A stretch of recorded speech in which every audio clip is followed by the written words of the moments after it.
السلام عليكم ورحمة الله. ازيكم حبايبي، عاملين ايه؟ كل سنة وانتم بخير. النهاردة نعمل مع بعض الكحك على البارد. مش هنقدح سمنة ولا اي حاجة، والنتيجة حلوة جدا والخطوات سهلة، ما فيهاش اي حاجة صعبة.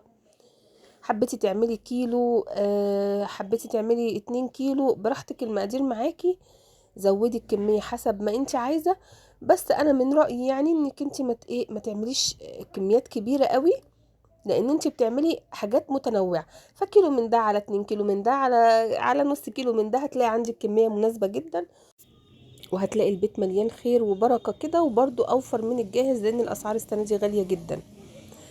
طيب نقول بسم الله الرحمن الرحيم. واول حاجه معايا آه كيلو و100 جرام من السمنه، نص يعني جزء منها سمنه بلدي وجزء منها سمن نباتي. يعني الكحك بتاعي هعمله بسمنه خليط. النسب بقى براحتك زي ما تحبي، على حسب المتوفر عندك.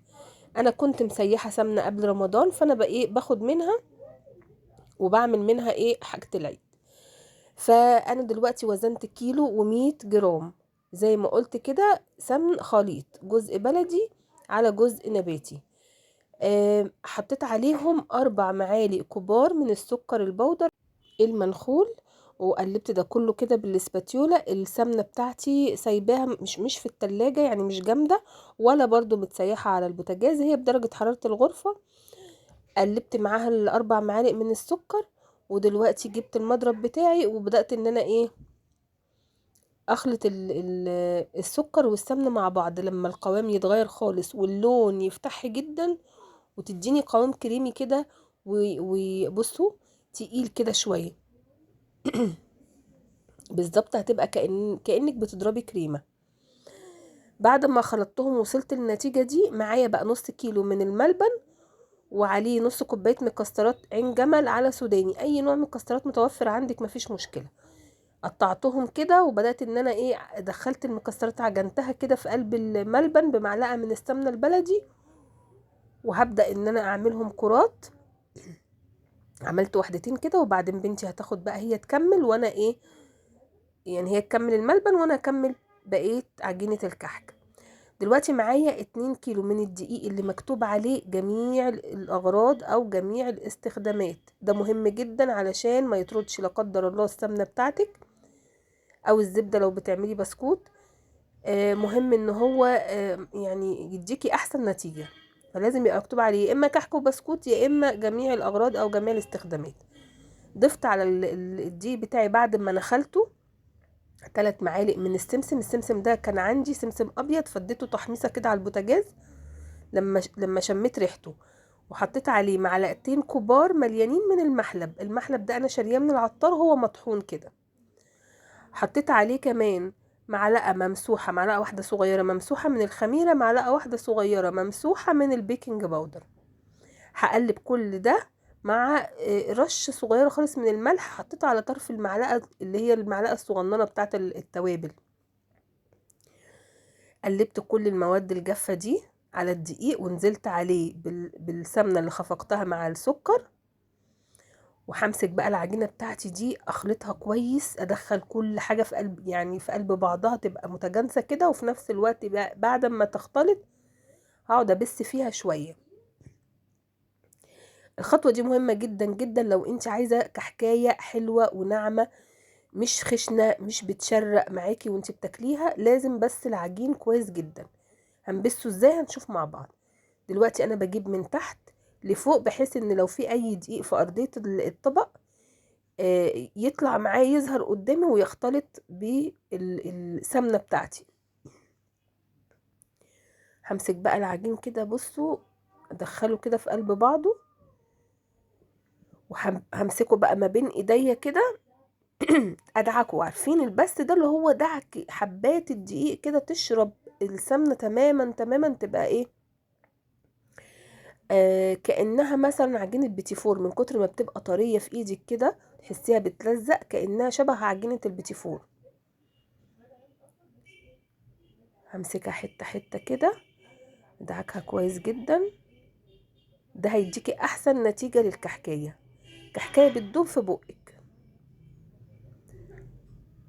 طبعا الاسعار يعني لو انت هتجيبي الكحك بسمن خليط هتلاقيه مثلا في حدود 200 جنيه. اللي بيتباع في المخابز وفي الافران العاديه ده بيكون بسمن نباتي بس، هو في حدود مثلا 150 جنيه، 140 جنيه. اما اللي بسمن اللي فيه جزء بلدي وجزء نباتي، لا ده بيبقى واصل ل200 جنيه. اللي بسمن بلدي بس بيبقى المعدي 250. فطبعا انت هتجيبيه بسعر عالي جدا. لما بتعملي حتى كيلو واحد في البيت على فكرة بسم الله ما شاء الله بيبقى فيه بركة جامدة جدا. دلوقتي بعد ما بستيت العجين حطيت له كوباية مية، المج العادي بتاع الشاي ده مليته مية عادية خالص من الحنفية، وحطيت المية بتاعتي. لما بحطها ما بعجنش بقى خالص، مجرد تقليب بس الدقيق بتاعي يشرب المية. بتلاقي قوام العجينة اختلف تماما بعد المية. ممكن تستبدلي المية بلبن، ممكن. بس لو انتي الكحك ما بيخلصش عندكم بسرعة بلاش لبن. يعني لو الكحك بيقعد عندك وبيطول بلاش لبن، لانه بيخلي الكحكايه طعمها يغير، وخصوصا ان احنا بقينا في الجو حر شويه.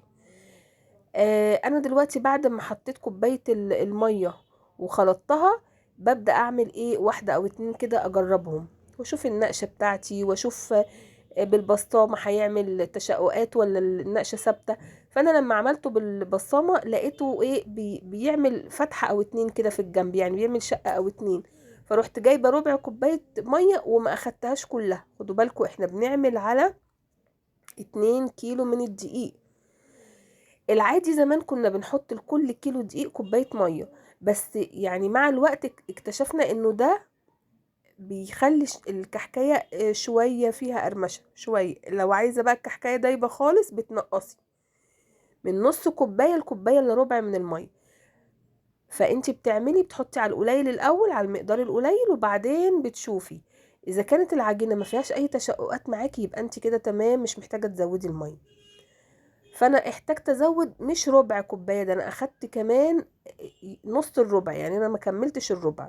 ولقيتها لمت معايا والكحكايه طالعه جميله ولا مشققه ولا اي حاجه. هنا بقى كراميلا واخده قطعه عجين قاعده بتلعب بيها وتحطها كده وتشكلها وترجعها تاني وهكذا. بس طبعا هي دي فرحتهم، وهي دي اللحظه اللي هم بيحبوها كل سنه. ربنا يجعل كل ولادنا مبسوطين وفرحانين يا رب، اللهم امين، ويعيدوا علينا اعوام واعوام يا رب. الكحك بتاعي اهو بعد ما نقشته، ده اللي فيه الملبن، والتاني الصغنن ده ساده. لازم يكون الفرن بتاعك سخن ولكن تهدي النار.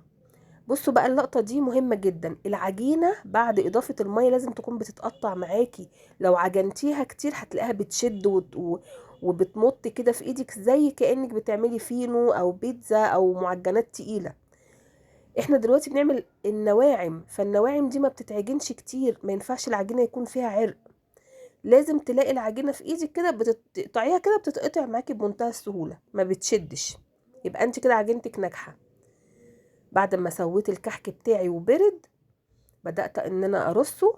الكمية اللهم بارك حلوة جدا، ال3 كيلو حشيت منهم شوية ملبن والباقي كله سادة. طلعوا لي على الميزان، لا هما مش 3 كيلو، هما 2 كيلو. طلعوا لي على الميزان 3 كيلو ونص.